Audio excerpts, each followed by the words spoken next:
There's a constant tug of war with me inside my head that how am I supposed to be?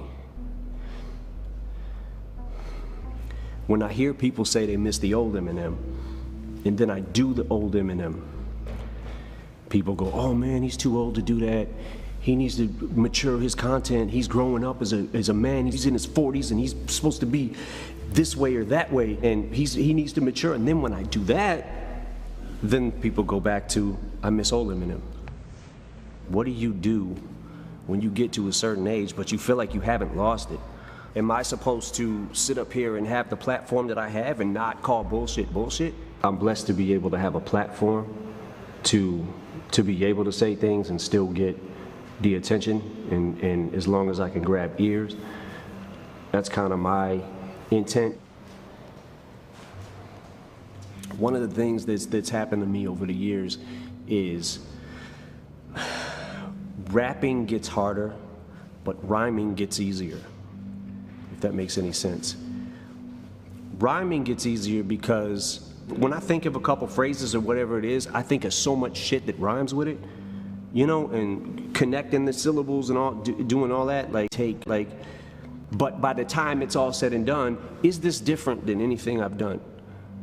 But when I say rapping gets harder, is because the further along you get in your career, there's less places to go that you haven't been.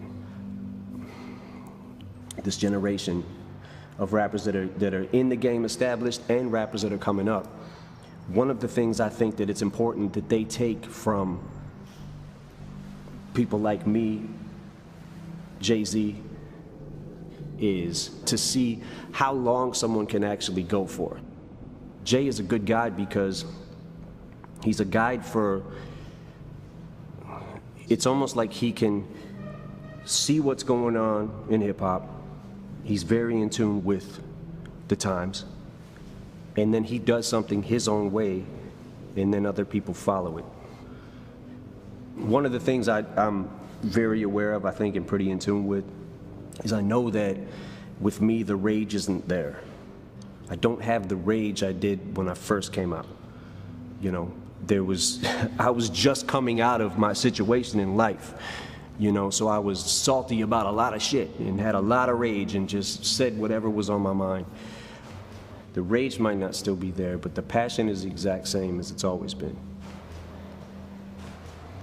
You know, this is real shit that's been going on in our country for so long, and the reason that I'm head down on the fucking cover is because I feel like, yes, we've made some strides since the 50s and 60s and 70s. That's great, but we have not come far enough. It makes me realize, fuck, we didn't come as far as I thought we did.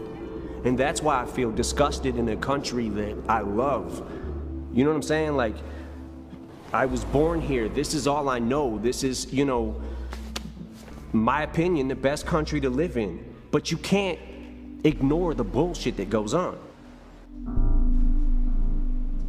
This is what happens. When I start talking about Trump, I get too flustered in my head, and the shit that I want to say, there's too many things I want to say at once. So sometimes I start talking and I'm not able to convey the message the right way because I just get flustered and frustrated. Watching him play to his base that thinks that he cares about them, and it's actually the people that he cares about the fucking least. If you're talking about his core being, you know, a majority white middle class, what I don't understand is how in the fuck do you feel like you relate to a billionaire who has never known struggle his entire fucking life? You watch him on TV, you hear him talking this shit. There's part of me that understands, like, all right, he's somehow still got them because he's brainwashing them into thinking that something great is gonna happen. Nothing's happening. Nothing is happening.